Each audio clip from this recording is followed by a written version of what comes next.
Selamat datang di Solusi, tempat di mana Anda bisa menemukan jalan keluar dari sebuah masalah. Bagi sahabat yang sedang berjuang untuk keluar dari gambar diri yang salah, tenang, video ini akan membantu sahabat. Dan kami punya layanan call center 24 jam yang siap mendoakan dan menguatkan sahabat.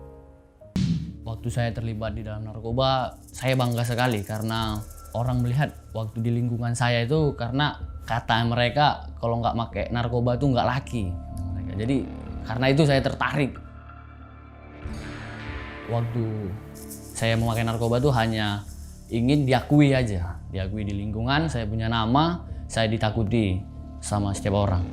Bangga sekali saya melakukan hal-hal seperti itu karena menurut saya kalau menjadi orang baik itu sama aja, dipijak-pijak bagus, sekali terjun, terjun aja. Kalau kita nakal kan dilihat orang, jadi mereka takut untuk mengganggu kita.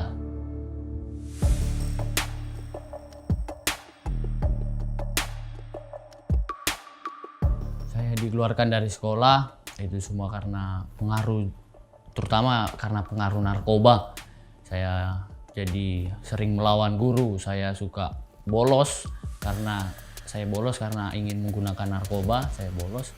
Dan pada waktu itu saya kelas 2 SMK itu saya juga sering cabut waktu magang, waktu praktek, dan saya gagal praktek, dan salah satunya karena itu saya dikeluarkan. Dan saya sering juga melawan guru, dan terakhir kali saya dikeluarkan itu karena saya memaki guru.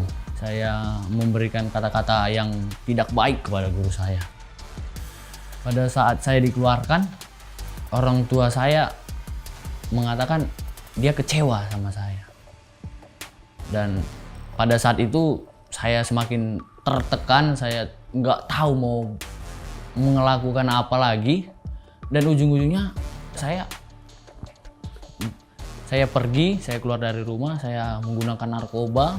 Dan mulai pada saat itu saya jarang di rumah. Ketika saya berhenti dari sekolah, saya jarang pulang ke rumah. Saya sering di warung Gede Tuak, saya minum pagi, ketemu pagi, dan begitu saja yang saya kerjakan. Rutinitas, minum, mabuk, makan narkoba, masuk diskotik. Untuk masa depan saya tidak ada berpikir untuk masa depan untuk jadi orang sukses, tidak ada. Yang saya pikirkan hanya untuk menunjukkan siapa saya. Saya mencari kebebasan, saya ingin mencari kenikmatan dunia. Karena kenakalan saya itu, jadi waktu sekolah saya dikeluarkan, dan ketika saya dikeluarkan saya semakin lebih jahat lagi. Saya mulai masuk ke diskotik, dunia malam, saya menggunakan ekstasi, dan saya mabuk-mabukan, saya auran, saya suka ganggu orang, saya buat rusuh di dekat daerah-daerah saya nongkrong. Saya tahu yang saya kerjakan itu adalah kejahatan, dan akibatnya itu saya tahu juga. Dan saya tidak open nih, saya aur-auran, dan akhirnya saya jadi TO, target operasi polisi. Dan pada saat itu saya juga cuek aja, dan ternyata ketika saya dicari polisi, ternyata orang tua saya tahu. Dan ujung-ujungnya karena orang tua saya sayang mungkin sama saya, dia beli tiket dan saya diterbangkan ke Jakarta.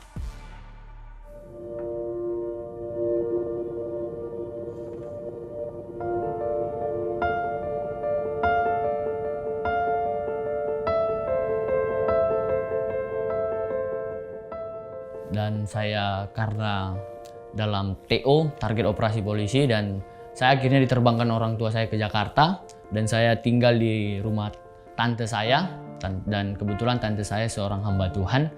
Dan ketika saya sampai di Jakarta, saya ingin memakai narkoba, tapi saya tidak dapat menjumpainya.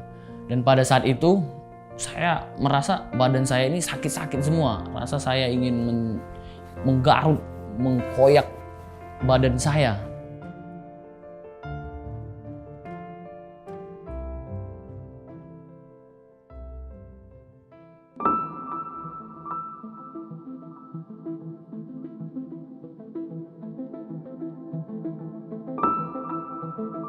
Sebulan kemudian, tante saya mungkin melihat tingkah laku saya yang berbeda.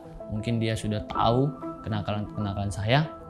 Dan pada saat itu ada acara GAP, generasi anak panah di Jakarta, di Sawah Besar. Dan tante saya mendorong saya untuk pergi ke acara itu. Tetapi saya menolak. Tetapi dia terus memaksa dan saya akhirnya mau. Saya juga masih merasa minder dengan mereka semua. Karena mereka saya lihat adalah orang-orang yang rohani, orang-orang yang takut akan Tuhan. Sedangkan saya orang yang berdosa, orang yang tidak suci. Di dalam ibadah itu saya mulai diajarkan untuk membuka Alkitab dan mulai diperkenalkan siapa Yesus. Dan hamba Tuhan itu mengatakan seperti ini, Tuhan tidak melihat masa lalumu, tetapi Tuhan melihat ketika kau mau datang dan tidak lagi melakukan hal-hal yang telah kau buat, Tuhan mau mengampunimu. Dan pada saat itu saya mulai tersentuh dan saya mulai menangis. Saya berdoa sama Tuhan, Tuhan saya mau menjadi yang terbaik lagi. Saya tidak mau lagi menggunakan narkoba, saya tidak mau lagi mabuk-mabukan, saya mau menjadi orang benar. Tapi Tuhan, pulihkan saya dari narkoba. Ketika saya menggunakan narkoba, saya terlihat hebat. Ternyata ketika saya sadar, ketika saya sudah mulai menyadari bahwa semuanya itu hanya sia-sia. Di situ saya mengerti arti kehidupan. Sebenarnya saya ada di dunia ini untuk apa, dan di situ saya mengerti bahwa saya ada di dunia ini untuk menyembah Tuhan. Saya hidup di dunia ini hanya untuk menjadi berkat buat orang. Di situ saya mengerti bahwa hidup ini bukan milik saya tetapi milik Tuhan. Dan apa yang saya pikirkan dulu, saya bisa memakai narkoba, saya bisa menjadi orang yang dikenal atau untuk disegani, itu semua hanya sia-sia.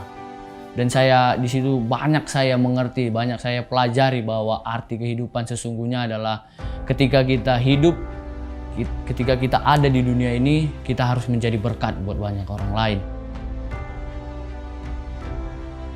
Saya mencoba untuk memberikan hal yang terbaik. Saya mencoba untuk menjadi anak yang terbaik buat orang tua. Saya mencoba untuk bisa membahagiakan kedua orang tua saya.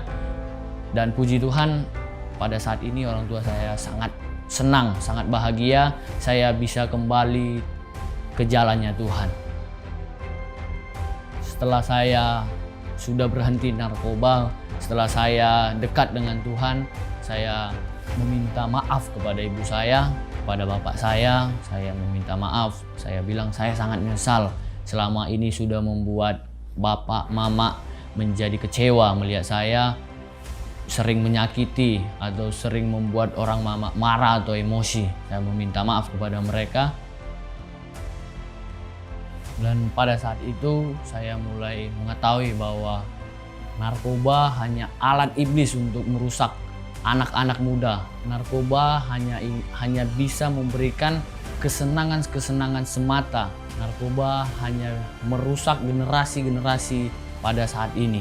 Jadi anak-anak muda yang ada di seluruh Indonesia, jauhilah narkoba. Tetapi mari kita mau dekatkan diri kita ke dalam tangannya Tuhan. Karena ketika kita mau mendekatkan diri kepada Tuhan, di situ kita akan melihat, di situ kita akan merasakan, kita akan menerima bahwa kehidupan kita akan jauh lebih baik.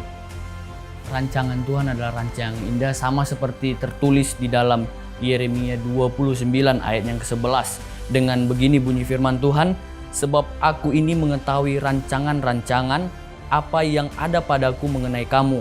Demikian firman Tuhan, yaitu rancangan damai sejahtera dan bukan rancangan kecelakaan, untuk memberikan kepadamu hari depan yang penuh harapan.